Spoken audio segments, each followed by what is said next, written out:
Welcome to Movie Oubliette, the film review podcast for movies that most people have mercifully forgotten. I'm Dan. And I'm Conrad, and in each episode, we drag a forsaken film out of the oubliette, Discuss it and judge it to decide whether it should be set free or whether it should be thrown back and consigned to oblivion forever.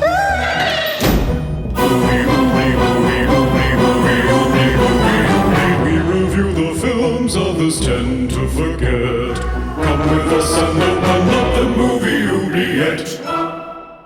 Hello and welcome to episode 109 of Movie Oubliette, the equator bridging podcast for forgotten fantastical films with me, Conrad, reeling from the experience of Jordan Peele's Nope in Cambridge, UK. And me, Dan, experimenting with Satan in Melbourne, Australia. Sounds really sinister. We obsess over horror, sci-fi and fantasy cinema because we love severed heads, mad scientists with secret labs in their dingy concrete basements, and unexpected 20-minute dirt bike chase scenes. Yes. Hello, Conrad.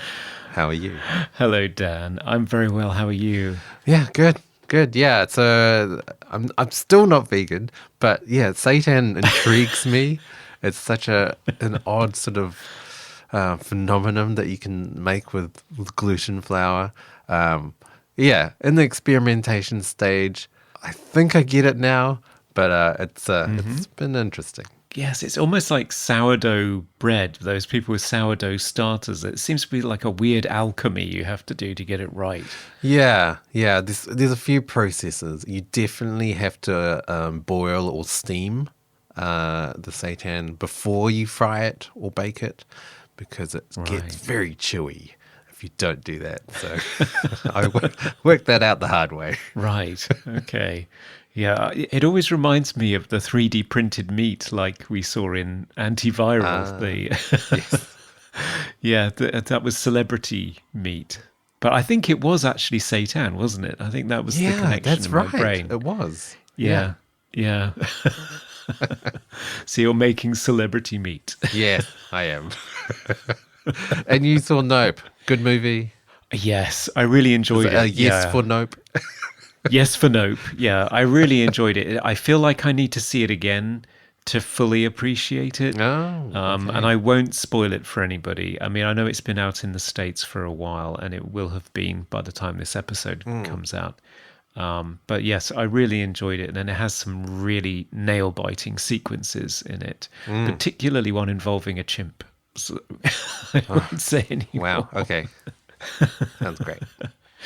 It is. Definitely is. So, Conrad, anything in the mailbag today? Well, yes, we did hear from that wicked person. After we asked him, he mentioned that he had religious parents, and we were asking whether all children of religious parents end up with extrasensory gifts, and he replied, "Am I telepathic? See, I knew you were going to ask me that." Nicely played. Nicely done. Boss Salvage got in touch when we were talking about black and white versions of colour movies, and he said, "I was taking a flight one holiday season and decided to splurge and pay to watch Home Alone. The colour cut out 5 minutes in, so I summoned the flight attendant, who was very sorry, but could do nothing but ply me with vodka crayons." Right. It turned out Home Alone Noir was an unexpectedly fun, if even darker twist on a well-loved classic. Yes. I think I replied to that because it would match up with the old-timey movie that Kevin McAllister is watching. It would, yeah. It's very true. But, it would have cast the whole thing in very, very stark contrast. Oh, yes. Who knows? On Waterworld, we were talking about the fact, or Mikey was talking about the fact that his partner remembered the water show, the sort of live stunt show, more than the actual film. And Yom got in touch to say, "I saw this show in Japan. It was spectacular. We were surprisingly close to the action as well. I remember feeling the intense heat from the explosions. Great fun." Wow. Maybe the water show is the thing to see. Yeah.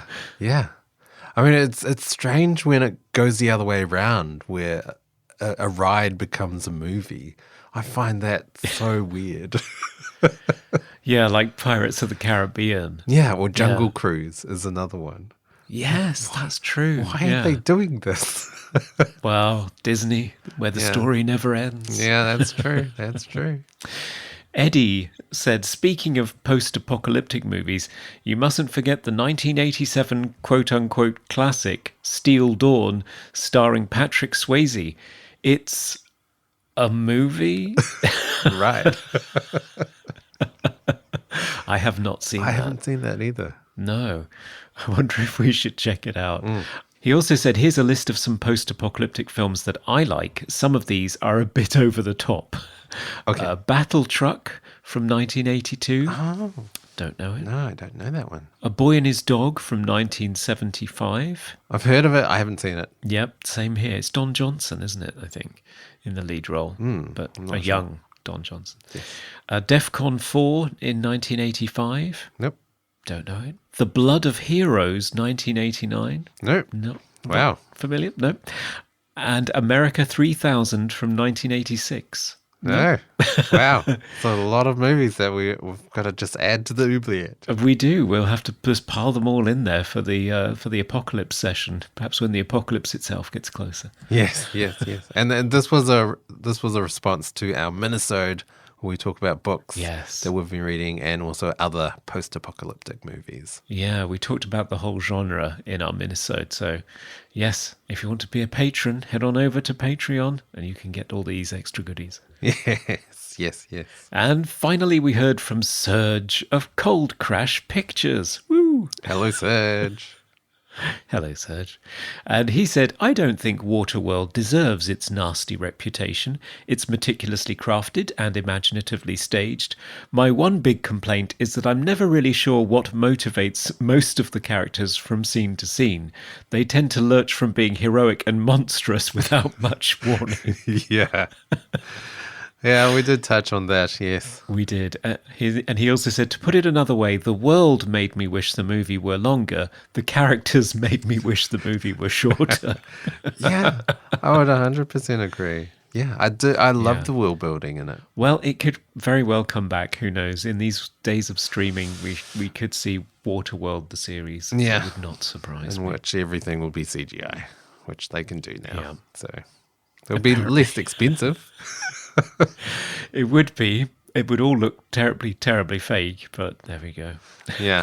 Thanks, everyone, for getting in touch, and please send in some more messages. Yes, please do. We love hearing from you. Okay, Conrad, what are we going to be doing today? Well, let me just dirt bike on over to the oubliette to find out.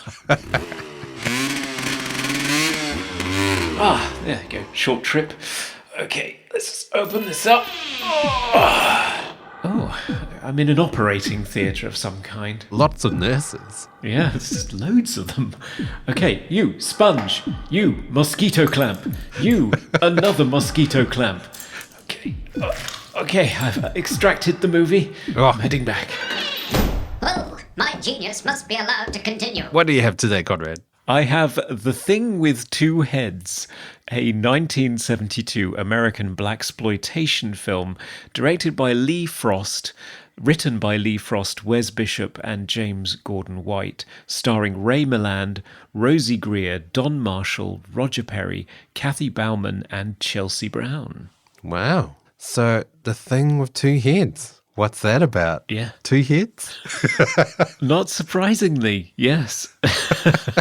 It's about a transplant expert and proud racist, Dr. Maxwell Kirshner, who's rushing to perfect his experimental head-swapping surgery before he succumbs to chest cancer.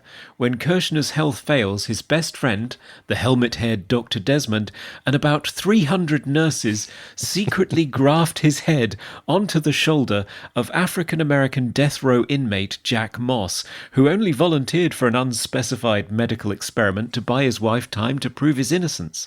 When the odd couple wake up, Moss discovers he only has 28 days before they plan to cut off his head and let Kirshner take over his body, and Kirshner is horrified to discover that he's now 90% black. The Thing with Two Heads goes on the run with Dr. Williams, a transplant rejection expert Kirshner hired on reputation alone and then fired when he found out he was black. Several reels of dirt biking and police car crashes later, Moss and Williams sneak back into Kirshner's secret basement operating theatre to dispose of the evil doctor for good. But will they get there before Kirshner gains control of Moss's body and achieves his dastardly goal of immortality? Find out after the break. Yes. And we will be joined by a very, very special guest who chose this movie for us. Yes. A third head. After the break. After the break.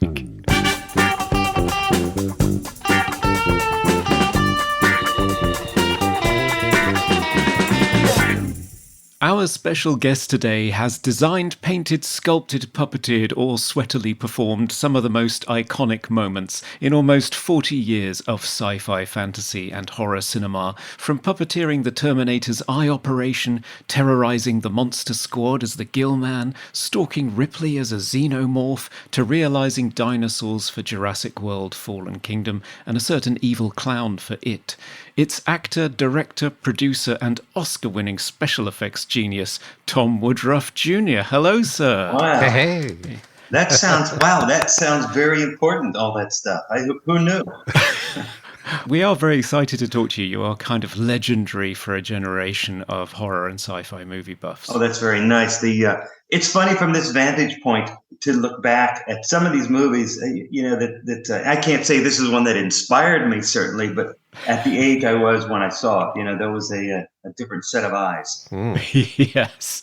Well, the movie that you've brought to us to look at today is The Thing with Two Heads. Not one that I had even heard of before. Dan, had you? No. Never heard of it. Never heard of it. So it's deep in the oubliette. Tom, perhaps you could kick us off by talking about how you first came across this film and what impact it had on you. Well, I'm thinking maybe it's not good to rescue this from complete obscurity, because this was a very early Rick Baker movie. And there were some other ties with my getting into the industry as well. So at that point in my life, I think I was 13 years old. Okay. And I've just been crazy about monsters since it's about the age of 6. And I think what sort of started me on this path was I lived on the East Coast, and Saturday night would be Chiller Theater. It was one of those shows that had a horror host, and he'd show movies, right? But the movie that he was going to be showing this upcoming Saturday was the original Boris Karloff Frankenstein movie. And somewhere along the road, I had done something or had not done something so well in school. So my dad said that all the monster stuff was going to be off limits till I brought my grades up. And and luckily my mom was not quite as strict. And my dad had to leave Saturday night to go on some errand, and my mom let me turn the TV on. I think that was the first time I was ever really introduced to a monster movie. And we came in right around the time when the Karloff Frankenstein monster was going through the woods and found the little girl. And I'm watching, and I'm remembering, oh, this is the scene. This is the scene that Famous Monsters of Filmland said was so controversial and led to editing. And now I'm going to see it on TV. And just as it was about to happen, I see the headlights of my dad coming back in the car. Oh, no. On our driveway. And my mom turned it back. And I'm going, oh no. But man, did that ever leave it really obviously struck a chord with me. And having it to be something as classic and powerfully classic in the monster genre, not just the monster genre, but movies of the 30s and 40s. That was just, it was just really, really exciting. I can imagine. So did you see this movie on the same horror show? No, this movie is a classic of a different kind. Yeah. When this thing came out, let's see, okay, so I'm living with my family in Pennsylvania, in north central Pennsylvania. And my dad had this travel trailer, and we would go off to camp in the woods and different places. And this particular weekend, Friday night, when it was going to be on, it was planned that we were going to be down in Lancaster. just as a trip to get away for the weekend. And I went and I posed this great idea. And I said, "Hey, Dad, I think I'm old enough to stay home this weekend by myself. And I'd like to do that." And of course, I didn't tell him why. I said, "I'd like to do that." And he said, "All right, well, let's do that." So he came along and everybody left and I got ready and came on Friday night, watched the show. And this was always the other thing that struck me in a bad way was movies that come on late at night, they would invariably kind of lull me to sleep. Oh. And there were so many times that I would wake up just as the movie was over. There was something about the closing theme song or something that would wake me up and I think, missed it again. But I knew this one was coming and I was already geared up to love it because, again, it was another movie of note from Forey Ackerman and Famous Monsters of Filmland. And at that time, it was even pointing out this makeup genius kid, Rick Baker. So I watched the movie and let's see, was every frame actually golden or is that just the way I remember it? The movie is over and it's probably like 11 o'clock now, 10:30, 11 o'clock. And I'm not so happy being home alone. And for some reason, my dad thought to, call me on the phone and make sure everything's going okay. And that was well before cell phones. And so, he called me on the house phone. I picked it up. He said, "Is everything good?" And I said, "Yeah." He goes, "What's the matter?" "Oh, nothing." He said, "Do you wish you would have come here?" "Yeah." And he said, "Well, okay, I'll tell you what." He said, "I will drive back tonight and I'll pick you up." Oh, wow. So he got back around 11:30, quarter to 12, picked me up, and then took me down to join the rest of the family. So it was, it's actually, that part of it is actually more touching to me now than I was able to appreciate back then. But having had kids of my own now, it makes total sense that you'll do almost anything for your kid, particularly if it favors you watching a horrible monster movie. Yes. Well, this particular film hails from a subgenre or a movement of filmmaking that I'm not particularly familiar with. It's a blaxploitation movie, and the monster of the piece could very well be its central character, played by Ray Milland in his twilight years. He plays a pioneering transplant doctor who is also, let's face it, he's a racist bigot. Yes. But I don't think the film is presenting him as the hero by any means. No, not at all. But again, funny, again, from my position right now, my age and my experiences now, to realize, that this was, certainly on the downside of Ray Milland's work in movies, but still there it was. And he was in another movie around the same time, not a black exploitation movie, but a science fiction movie called Frogs. Oh. And if you think the thing with two heads is tough to get through, boy, frogs. It's like, seriously, what can frogs do on this island? Ray Milland is going to pick up a paycheck one way or the other. So God bless him in his choices. I guess that happens to actors at a certain point in their career. Yeah, I think that's probably the way to look at this because the whole black exploitation thing. But I never saw it as black exploitation movie. Obviously, I was too young at the time. But certainly, the only other movie which was also a black exploitation movie was Blackula with William Conrad.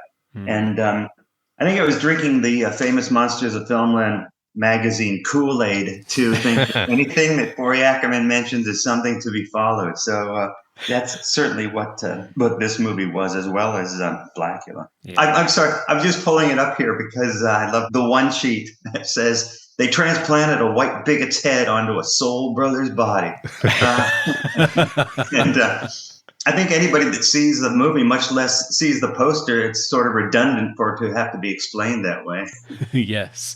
Well, the soul brother in question is played by Rosey Grier, Roosevelt Grier, not a name I'm familiar with. Apparently, he's the cousin of Pam Grier. He's a former professional football player, an ordained Protestant minister, an actor, a singer, so quite the polymath. And in this film, he plays a character called Jack Moss, who's a convict, but but he's presented by the film as completely innocent. He's the hero of the piece, which is quite unusual for blaxploitation movies, where the exploitative element is depicting black culture in America as being riddled with seedy crime. And this is in stark contrast to the other film with a very similar plot that came out the year before, called The Incredible Two-Headed Transplant, where the source of the head being transplanted was a South American character who was a serial killer and rapist.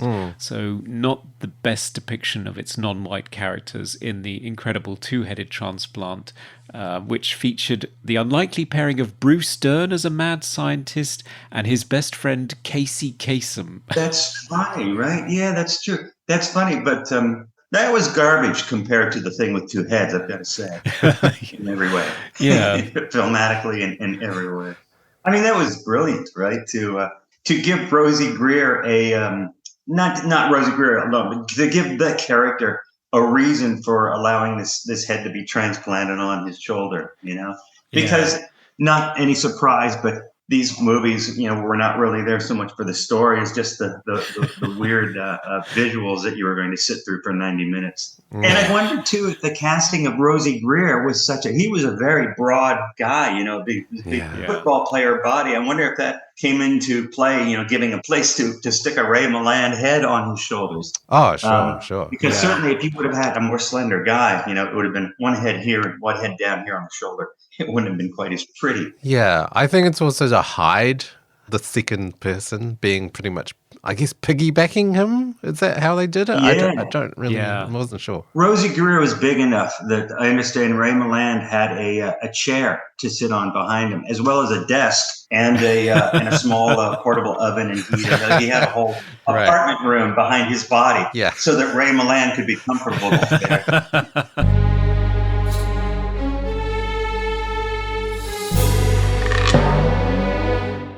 The scene that really stuck out to me was that surgery scene with that model head. Incredible. It made me very uncomfortable. Yeah, it did, right? When they were sort of transporting that head over. It wasn't particularly bloody or gory, was it? No, it was just odd to see. There was a makeup artist that I had known of years before I went out to Los Angeles, to struggle and find work. And his name is Tom Berman. And Tom Berman's career, it's funny how many things his hands touched that also affected me in my love of everything monster. But some of his earliest work was for the mask maker Don Post Studios, and that became huge in the 60s. Everything about monsters became huge in the 60s. And I found out not too long ago, but I found out the reason was Universal Studios released all of their classic monster movies to television. The whole thing went in a package. So now it was more possible for me to see the original Frankenstein and all the sequels and the Wolfman and the Mummy movies and all that stuff that before was really hit and miss. And when that happened, they say that that's the generation. I was right at the right age for the generation that became known as the Monster Kids, where everything in the 60s was cool. Aurora Monster Models and Famous Monsters magazine and soundtracks and the Castle films, all of that stuff became the stuff that I grew up with a real interest and a passion for. Yeah. We've come across Tom Berman's name in other films we've covered before The Thing with Two Heads, actually. Howard the Duck, sadly, was one of them. But his list of accomplishments speaks for itself. Tellingly, in comparison with this film, his specialization now seems to be medical dramas like Grey's Anatomy. Well, I certainly, when I visited him and his wife Barry dry band Berman, the upper shelf of their entire living area is just one after another Emmys. And you're right, for medical dramas, and most of these were for the series Nip Tuck. So he became a very well-known and sought-after makeup artist. And again, I think where I became aware of him was when I started to learn some of the backstory of Planet of the Apes and how he was John Chambers' assistant and how they had worked together, and also a TV show about primal man. And the weird thing is, as much as I have looked for that original 4-part film, I cannot find these movies. If you go online right now, if you go to well, actually, you shouldn't. If you go to Amazon and do a search for Primal Man, go ahead. I'll wait here. And what you'll find is page after page after page of videos of men wearing thongs for movies that I don't think I can really get into. Right. But Okay, fair enough. But you know what? It's funny. This is a great show. I'm able to realize, that so many of the things that I found a passion for are all linked together because that series that was shot in the early 70s, a stuntman, one of the stuntmen on board, Janis Prohaska, was a big guy in the late 50s and early 60s TV shows, and he would build his ape suits. And he had a bear suit, and he had a bunch of kind of amorphous monsters. He was in a number of Star Trek episodes, original series Star Trek episodes. He was the Horta, that creature that burrows through rock. All right. And he was a Mugato that attacks Captain Kirk and bites him. And the Mugato is actually just the Janis Prohaska white gorilla with a horn and a rack on his back.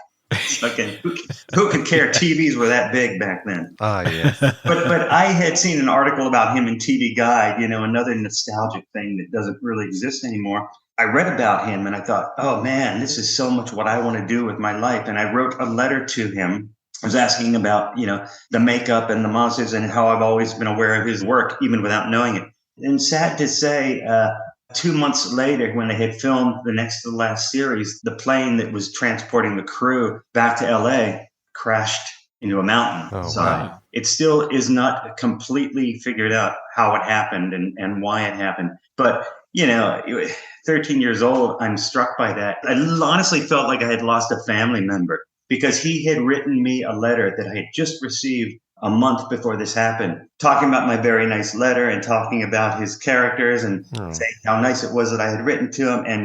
And one of my questions was, how can I get in touch with John Chambers? And it was Janis Prohaska who wrote, yes, here's where you can find him. Here's his shop address. And he gave, to me, that was like just that connection with him where he gave me an address. And that's how I first contacted John Chambers, and we became friends years later when I moved out to Los Angeles. Wow. I've heard so many stories where legends like Dick Smith and John Chambers and Stan Winston, of course, have been so generous to young protégés with their time and their expertise. Yeah, well, and John was a great guy. I lived in Pennsylvania. John lived on the other side of the country, and people would ask me later in life, people would say, wow, so you're from the east part of the country. Did you ever meet Dick Smith in New York? And I said, no. Did you ever meet Tom Savini in Pennsylvania? No. Right. It's like it was in my own backyard, right? It was like the Wizard of Oz. It was in my own backyard, and I didn't know it. I had much bigger aspirations, which was the Planet of the Apes movies, John Chambers, Tom Berman. These are the guys that I want to fall in with. I think this is going to be good for me. So I think most things happen for a reason. Yeah. So we've mentioned briefly Rick Baker is in this movie as a two-headed gorilla that terrorizes a grocery store to find bananas. Was Rick Bacon a sort of early idol of yours? Oh, God, yes. Anybody in a gorilla suit. That's who I would contact if anything would have happened to my father and I needed a brand new dad. I would contact somebody that had a gorilla suit. Right. Yeah, Rick Baker's part, it was actually a cool, creepy thing, And Rick, it was all about performance and the head on this thing because the body was, as interestingly as he was able to make it move, that body, I remember Rick Baker talking about, I don't know why I use this striped fur. He said, I think he said like it didn't show us contrasting on set, but when it went to film, it's a very noticeable kind of pattern, of interwoven dark stripes. But I didn't care, I was ready to devote myself to this whole bunch, of cool monster guys. There was a part where the gorilla, the two-headed gorilla, Rick Baker, escapes and he's running down a sidewalk, which I laugh at today because, again, low-budget movies, nobody would care that a two-headed gorilla is out, much less running down a sidewalk, a suburban sidewalk. But he was doing hands and down on his hands and feet. And correct me if I'm wrong, I don't think he's wearing arm extensions, is he? I think he is actually. Oh, really? Is he? Okay. Yeah. Well, boy, that completely fooled me because I thought, that is cool that a guy can get down like that. And I used to get down on my hands and feet with no arm extensions. And of course, the pitch of the body and everything was off. And it's an amazing achievement because he only had, I think, it's in his that lovely 2-volume set that he did, Metamorphosis. That's right. Yeah, he got $750 and he piled all of it into the two heads and the suit and the arm extensions and the shorter arms for if he needed to hold something, and didn't keep anything for himself at all because he just cared so much about putting the best gorilla he could on screen. Yes. Yeah. Well, that's totally admirable and totally the right approach with the amount of talent he had for that to lead to an incredible career as the world's most famous, most successful makeup artist. Yeah. There's a scene where they catch up with him in a produce store, right? Yeah. He's got a banana in each hand, I think, or something like that. Yeah, feeding each and hand. Here's another weird connection. So when I finally moved out to Los Angeles, my wife and I moved out together. We're looking for a place. And this is after we had become befriended with John and Joan Chambers. And the first thing they said was, well, it would probably be a little crowded to have you stay here, which I thought, wow, really? You would? I'm not even asking that. He's just saying, no, that wouldn't.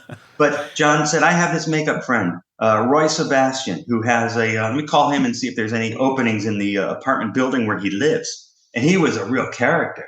And then it turns out that we were talking and this movie came up and Ray Sebastian said, oh, in that close-up, he said, I was wearing the second gorilla head, leaning in over Rick Baker's shoulder and bringing the banana up. Right. And I didn't, it didn't strike me at the time, but John Chambers was able to help me find an apartment because of the guy who wore the head on the Rick Baker two-headed gorilla suit. Wow. It's like it all just panned out that way to be incredibly fortunate for me to be able to do the things I did. Yeah. Yeah.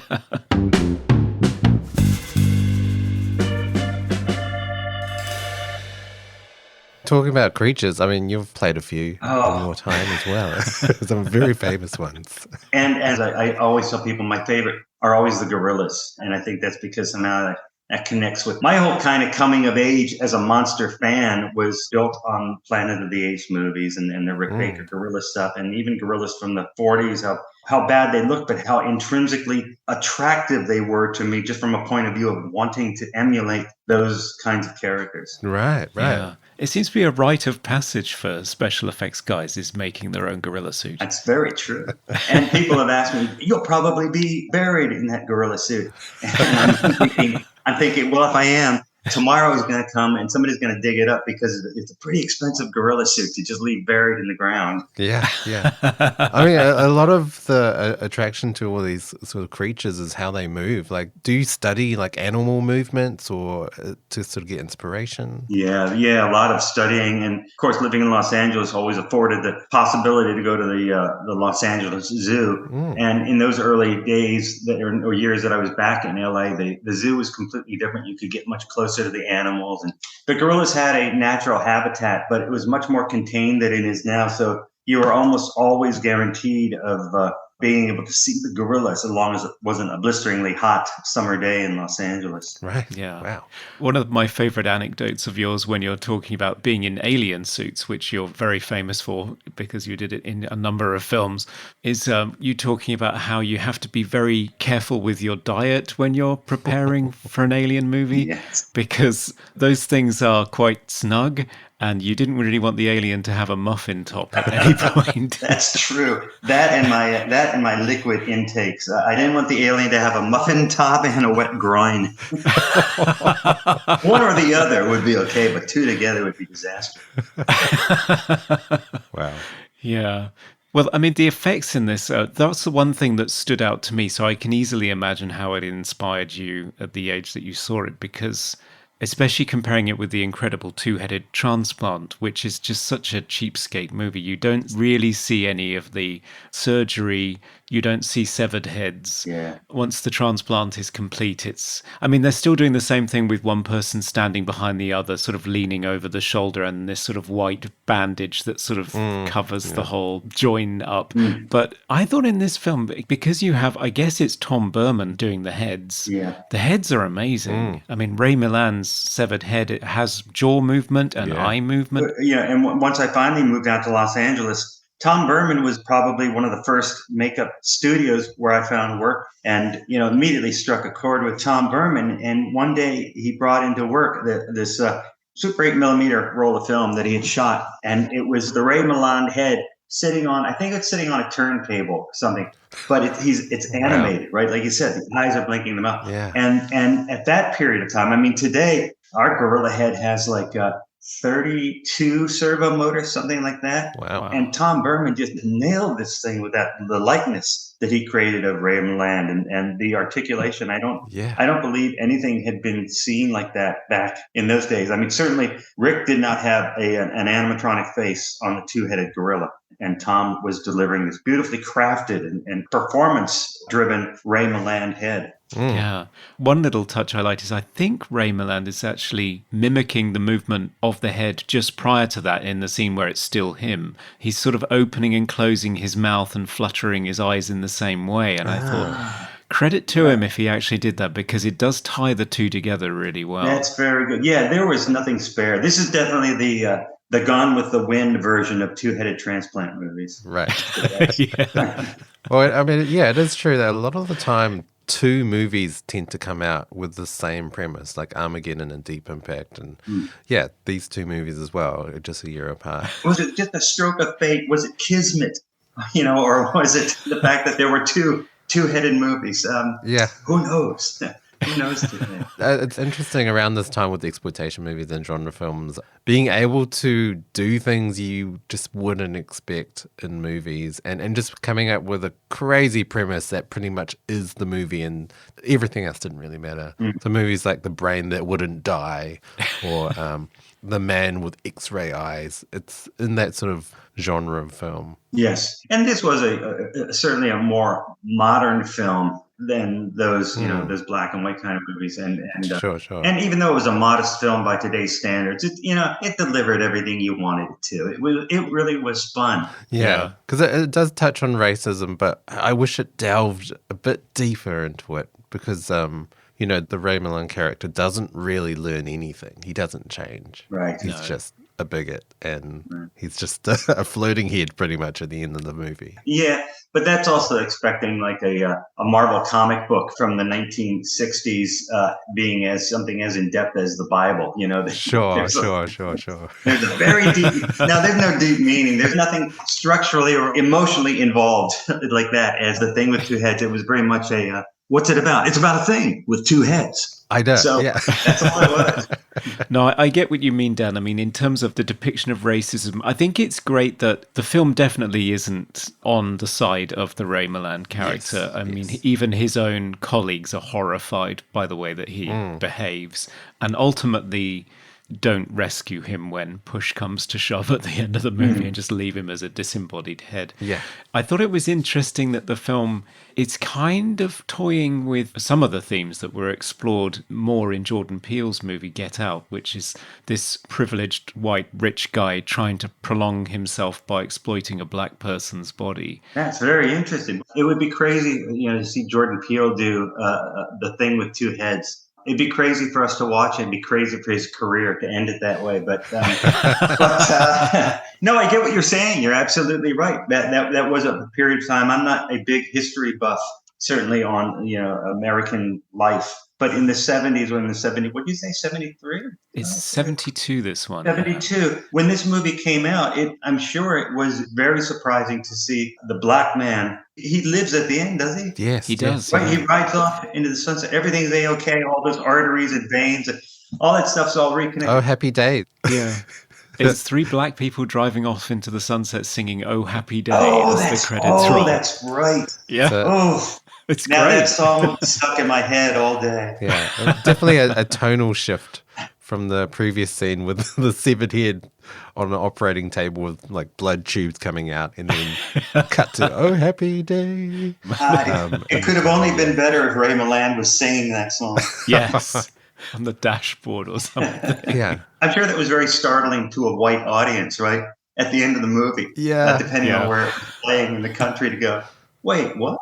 It's very cool. It's very bold. Yeah. It was also interesting as well because you have two black characters, one that is more sort of on the working class and then one that's educated. He's a doctor and everyone keeps questioning him. You're a real doctor? Like, yes, I'm a real doctor. I studied for it. It is an interesting dynamic. between those two black characters. Yeah. Yeah, because Ray Milland's character hired him on the strength of his reputation and then fired him when he shows up because he's black. Yeah. And it's a wonderful piece of acting by Ray Milland, actually, because as soon as Dr. Fred Williams, played by Don Marshall from Land of the Giants, Yes. as soon as he walks into the room, Ray Milland looks sort of shocked, disgusted, and then really disappointed and sort of sinks in his wheelchair. I mean, it's a great piece of acting. It's not subtle, but it's still good. And it's funny that you mentioned Don Marshall. I was a big fan of Land of the Giants. I was of the age where I saw it when it was actually first being released on television. I'd wait from week to week to see this. And because I'm in favor of closing these little links to my life, Land of the Giants, Giannis Prohaska, again, played a gorilla in a couple of episodes of Land of the Giants. So it's like, 7 degrees of Kevin Bacon. Mine is 7 degrees of a gorilla suit.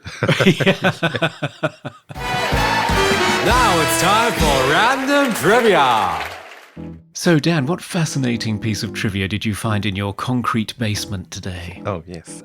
So Rosey Grier is a very famous football star turned actor.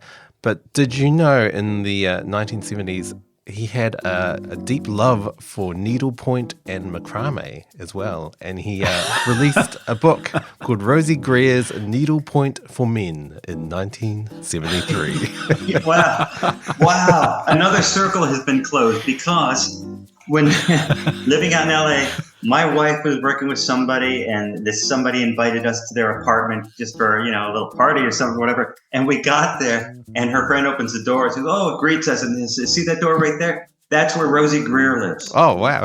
And I pictured him inside, whatever, knit one, purl two, whatever the hell, however you do that. I heard it. I put my ear up to the door. There's somebody knitting inside here. Oh, that's fantastic. Yes, just click, click, click, click, click, Yeah. click. It's very relaxing. I've heard quite a few stars that knit on set, actually, just as a relaxing, because there's a lot of wait, isn't there? Yeah, sure. In film production. So they end up with, whole scarves and things. Very long scarves. Yes. And that's our trivia. That's a trivia. Another thing, of course, that this film is tapping into that craze in the early 70s of the car chase movie. Oh, yes. Oh my God. And the dullest of car chases, right? Rosey Grier is on his bike and with Ray Milland, a rubber Ray Milland head strapped to his shoulder. And he's really taking his time on that dirt bike driving around and why they can't stop him, I don't know. I think the real thing the movie says is that the police back then in that part of town were not too smart. Yeah. A lot of cars rolling down hills or like going straight into ditches for some reason. And I have to be honest with you. I thought I have a duty to watch this movie again before this show, and I thought I can't do it. Wow. I thought maybe it's better for me to, maybe it's better because we talk about it. I can preface my opinions today with how I remember it being. So you're working purely on nostalgia goggles at the moment. Yeah, I got to tell you, nostalgia has gotten me through a lot in this business. It wasn't a good movie. I mean, it wasn't a useful movie during my career. If I'm having a discussion with a director and, I don't want to suddenly blurt out, this is like that part from The Thing with Two Heads. And and their reaction was very much like yours and Dan's, which was just, I don't know what you're talking about. Right. So it had limited usage. Yeah. But in terms of car chases, this really does seem to have been a craze around this time because American Graffiti was around the same time, wasn't it? 1973? Yeah, it must have been. Although I think in the aspect of that particular movie, which was done as a vintage throwback movie from the 60s, I think car chases were popular in real life in the 60s, just transcribed into the film world of the 60s and 70s. Yeah, and there were so many of them as well. Fun fact, Ron Howard, the star of American Graffiti, his first film as a director was a road action comedy film called Grand Theft Auto. No relation to the game series.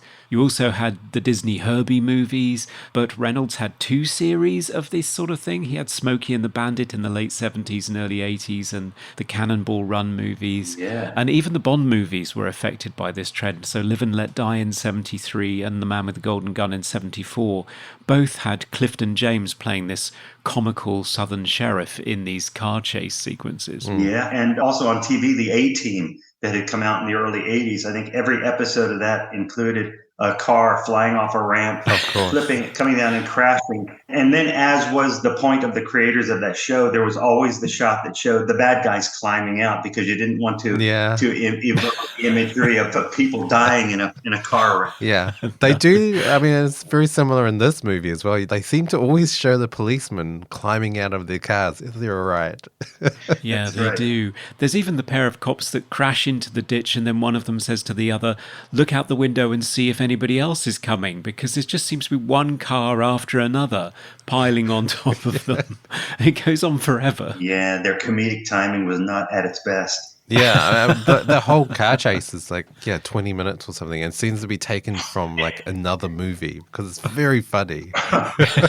and I wonder, I think now the reason for lengthening all those car chases and that whole long thing with the cars crashing up in their entirety was because they had to find some way to turn this into an 85-minute movie. Right. Yeah. So they had to pad everything. Yeah. And after all that, they end up back at the secret lab again at the end. So they've gone on this whole circuit straight back to where they started. It's, I'm thinking, wow, I wonder if this thing is, if you can find this on streaming. Because tonight I either have to find it on streaming or I have to go dig through all my old DVDs and find it. I just feel like I need to watch it now after our conversation. I think it's on Amazon. I think it's there if you want to get it. Does Amazon have a highbrow area for movies? Yeah. Perfect. Coming to you live from the Movie Oubliette Theatre, it's the prestigious Mobley Awards. It's the Mobley Awards. It's where we present our favourite head-turning parts of the film in a number of car-rolling categories. Best quote. My favourite line of dialogue in the movie comes from Jack Moss's wife. I believe it's his wife. Yes, Lila Moss, played by Chelsea Brown. And when she's presented with her husband with an extra head, she says quite sheepishly, "Honey, I was wondering, do you have 2 of anything else?" It's a good thing I wasn't in the middle of that when my dad came home to pick me up. Yes. Oh, yeah. So, Tom, is there anything in terms of dialogue you remember? Well, I was going to venture my own version of a Rick Baker gorilla grunting, but then, courtesy of my computer right here, it even says right here they're talking about goofy lines, and Dr. Kirshner says, "Philip, get me another body." and then in another crazy interaction, Kirshner says, "What the hell's the matter with you, Moss? Get back to bed." And Jack Moss replies, "You jive." Oh, yes. Yeah, the dialogue is not bad in this movie. Best hair or costume. I mean, I guess I could mention the gorilla suit, but... I think that might be Tom's. Yes. That's funny, Dan. That would have been my answer. Well, actually, the best hair and the best suit is the gorilla. Yeah. Yes, despite the stripes. Because I think when Rick bought it, he was looking for some fur, and I think he found a bed throw or something. I think that's what it is. Oh, wow. He thought, oh, yeah, there's 2 tones in here. He didn't realize that they were stripes. So, easy mistake to make, I guess. For me, my favorite piece of costuming is when Moss escapes from Dr. Kirshner's house, one of the henchmen or doctors, I'm not sure which, runs down the stairs in a bright red onesie, the underwear that cowboys wear in old westerns with the buttoned up hatch at the back. Yeah. And he gives chase with Dr. Desmond in a car, still wearing it. Yeah. Most 70s moment. This might have been something that you touched on, but certainly the car chases with what are predominantly, used-looking vehicles that came out of some used car lot. Yeah. really crap 70s, early 70s car designs. Yeah. I think that's a good pick. Yeah. For me, I thought I would go for the telethon, which in this case is nurses in a room frantically calling around for a body to stick Dr. Kirshner's head onto. Oh, yes, that's slightly different from your usual charity drive from the 70s, which Right.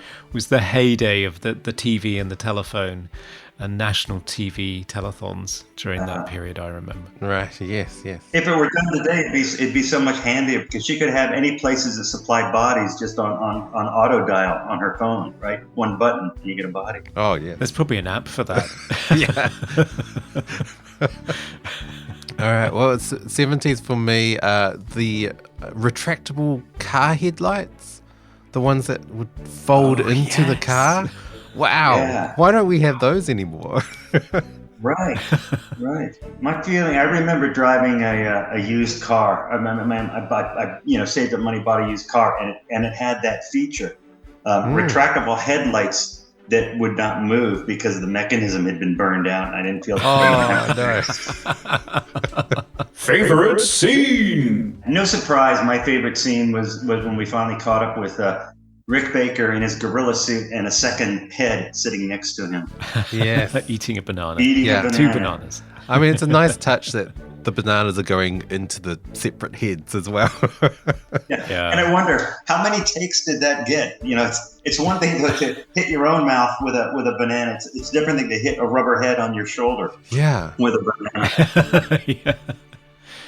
My favourite scene is a small one. It's a dinner scene where Jack and Lila are gently ribbing the doctor's discomfort with African American culture by threatening to eat fried possum chitterlings and sing spirituals after dinner. Oh, yes. And what I love about it is Lila's sweet nature just automatically comes out when Dr. Kirshner asks for a cigarette, and she just immediately says, "Oh, sure, honey," and lights one for him.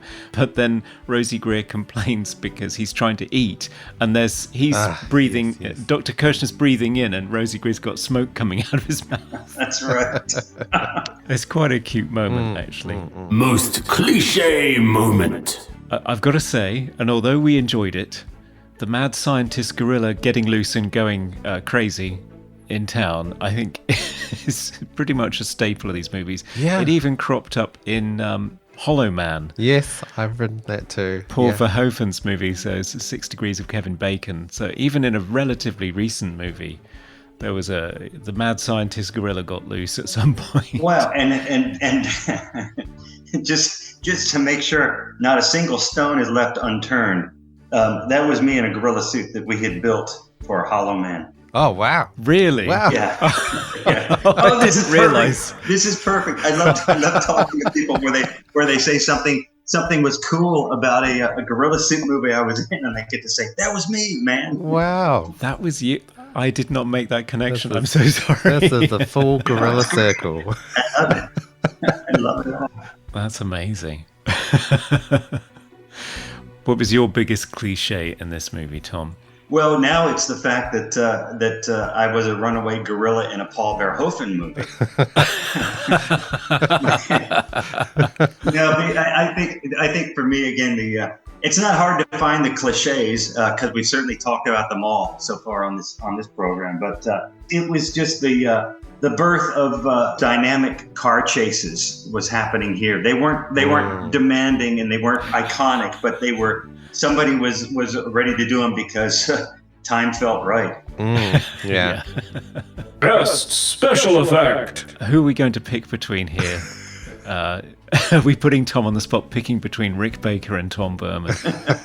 That's no. Again, I have love for Tom Berman. I have love for Rick Baker, but I kind of for this question, I opt towards the Rick Baker side of the scale and say certainly the two-headed gorilla. Ah. Okay. Yes. Interesting. I was blown away by Ray Milland's head, so I'll opt for that one. Yeah, Great. me too. Me too.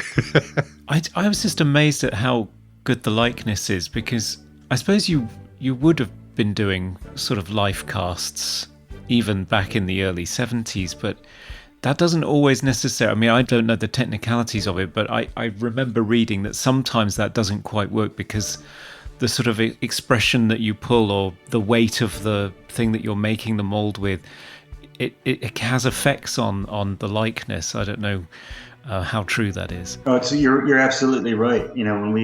When we used to do alginate, or even silicone materials to copy the face, the weight. You're supposed to put it on very thin so that the weight doesn't pull down the muscles, or the whatever looseness you have of skin. But today we simply scan people, 3D scan. Oh wow! And it's a beautiful way to do it because everything is completely natural in terms of the masses of the face. Yeah. Wow. Yeah, it's incredible work. Because I imagine there must be some sort of sculpting work to sort of bring it closer to Ray Milland's actual face. But it's really quite an astonishing likeness. Yes. Yeah, I think the trickiest thing on fake heads, it still has always been the eyes, right? Because early life cast, the person always had their eyes closed, so you had to skillfully go in and open them. And there's so much visual information when you connect with another person. Studies have shown that the first thing you look at is their eyes, and then you look at their mouth while they're speaking. Right. So you can mess up a great life cast if those eyes aren't properly done. Wow. I can believe it. Favorite sound effect? For me, I love the Foley of the footsteps of the alarmed shoppers as they fled the store that Rick Baker is terrorizing, because it's lots and lots of overdubbed. It sounds like empty shoes on a wooden board. It's the sort of thing my brother and I used to do when we used to do comedy overdubs of Star Wars when we were kids. Just to insert really high-class jokes, like farting. Really top-notch stuff. But coupled with the undercranking and the lack of any background voice actor work, that nobody's saying a word, no screams, nothing. It's just lots and lots of fast footsteps. I was killing myself laughing. I thought it was great. All right, now I have to watch it tonight. Yeah. Well, I'm going to go rogue on this because I don't remember for sure, but there must be some scene where during this car chase where cars are spinning across the sandy desert floor, but you're hearing tires screech on asphalt, right? Oh, and all the time. And I feel brave here because if not in this movie, it's at least a dozen other movies in that time period. Yeah. Yes. Yeah. You're absolutely right.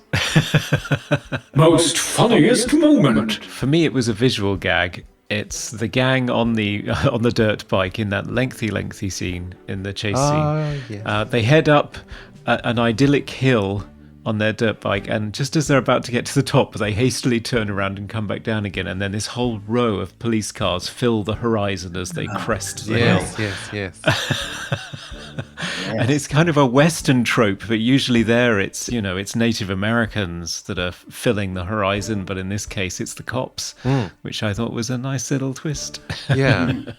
I mean, the car chase really did remind me of the car chase in Blues Brothers, like how comedic it was. Right. Like, I don't know, was it influential? Because it was a very funny car chase. I mean, implausible for most of it, but yeah, really funny. So much screen time for cops that you've never seen before.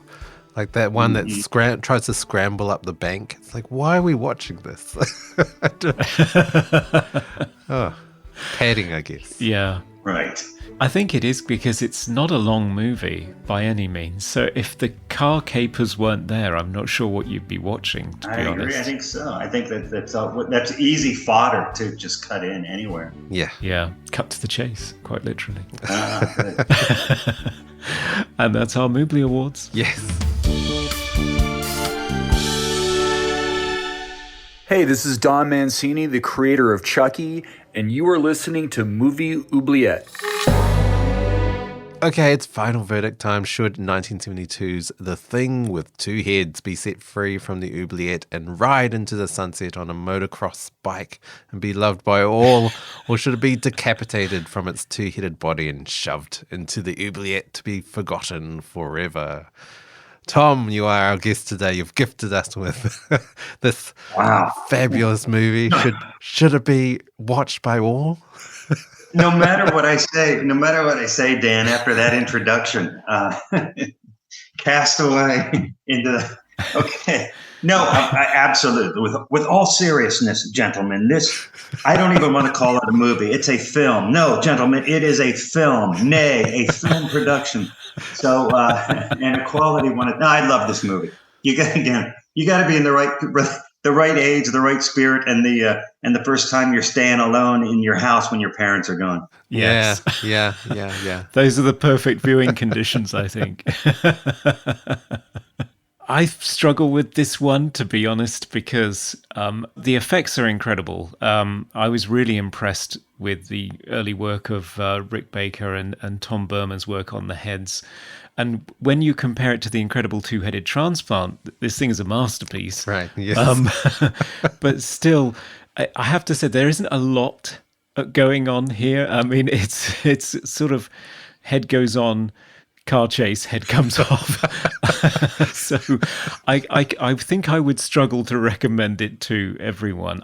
It feels bad consigning it to the oubliette forever because there are some important things in here. So I think if you're interested in blaxploitation movies or special effects, I think it would be a fun time to spend 80 minutes. But I think for a general audience, I think I would say no. Yeah. Well, no. It's all on you, Dan. Oh, no, too much pressure. I have to regrettably agree with Conrad. I think it does touch on a lot of really great ideas, and I think it would have been better if they kind of delved into it more, like the whole racism and even just the idea of, you know, two people controlling one body. That would have been more interesting, the sort of the struggle. But yeah, interesting movie to watch. But I think it is, like you said, Tom, it is a very specific taste of cinema. Like if you love exploitation films or of 70s movies of that sort of lower budget end, this is a really interesting film. But I don't know whether I would recommend it to anyone. I think they'll be quite shocked. I hate you guys. Okay. But I'm still glad I watched it in terms Yes. of a cinema experience. Like, I'm still glad I can say I have watched The Thing with Two Heads. Yes. And Tom Woodruff Jr. recommended it to us. Yeah. I mean, That's a claim to fame. In my final defense of this movie, everybody looks at car crashes. Yes, that's true. it's very Yeah. true. Yeah. Okay, well, I'll just hack this thing off and just throw it back in there. Marvelous. Well, Tom, it has been absolutely amazing having you here with us, reminiscing on your own connections with this film. Yes. And they turned out to be quite many. Yeah. as it turned A lot of out. gorillas. Who knew? Thanks so much for nominating this film and talking about it with us. Where can people follow you and find out more about what you're working on? Yes, you can find me on Instagram at Tom_Woodruff Jr. Yes. Great. Is there anything on the horizon coming up that we should be looking forward to? I mean, Prey was amazing, by the way. Well, I can certainly say this, just so I don't give people the wrong idea. I'm not retiring. I've got a small project lined up. I'm in Pennsylvania. I prefer to live here. I hope to work here, and I have some projects literally that I have done some screenplays on that I may be joining up with producers soon, and hopefully able to be able to get into a position of promoting some kind of quality creature effects films, you know, that have an interesting take on them. Yeah. That's great. Well, I'm just glad to see that practical effects are still a thing these days. Well, if you have not yet seen it, you know, and I encourage everybody to go see it. No reason, least of which is me getting my SAG payments. But beyond that, no, I think Prey has a great balance of physical effects for the new Predator creature that we've designed and created, as well as just the right amount of digital work to enhance rather than replace anything. Yeah. So Yeah. it's another great example of the best use of both sides. Yeah, Yeah, right. I loved it. I thought it was great. I mean, looking back on your career, I'd just like to ask, like, what was one of your favorite sort of creatures or effects that you've done? My favorite, because I do obviously I get asked this a lot. My favorite film that I've worked on is Pumpkinhead, which Love yeah, that I don't know movie. if anybody nominated that. It's certainly no thing with two heads, but it's also not Terminator. You know, I think it's a good solid. It's a first directing effort from Stan Winston, and you can tell he had a love for the material. He turned all the design work on the creature over to me and Alec Gillis and John Rosengrant and Shane Mahan. We were Stan's core group for so many years. And that was thrilling. You know, he said, just show me some drawings of what you're going to do. He signs off on them.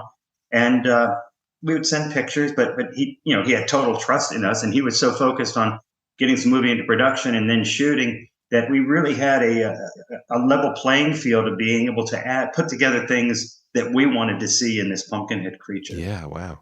Yeah, that one is on our list to do at some point. Excellent. I have never seen it. Yes. So I am looking forward to it. I love that movie. Love it. Well, then I'm good. I'm glad that I sent this movie because this will make anything look great after. And listeners, if you want to keep up with us, we are Movie Oubliette everywhere. Instagram, Facebook, Twitter, Reddit. And if you want to email us, we are movie.oubliette@gmail.com. And if you'd like to support the show, then head on over to Patreon, where for as little as $1 you can get access to extended pieces of our episodes. And for $5 you get access to extended versions of our special guest interviews and access to our monthly minisodes, which are vidisodes these days. Yes. And of course, we have merchandise as well on Redbubble. Everything you could ever want. And you might even want to check out our YouTube channel, where we have finally reached 1,000 subscribers. Woohoo! Yes, we have. It's quite an achievement. Please watch some of the panels that we did for Iconicon. My favorite is the one about the Star Trek restoration of the motion picture. Yes. Very interesting, despite the fact I haven't even seen the movie. But I was, really captivated throughout that discussion. Yeah, those guys were just fascinating and went into so much detail. And it is, our most watched video on YouTube now. Right. I guess that's just the word Star Trek. Well. I guess anything Star Trek, it's going to get views. Yes.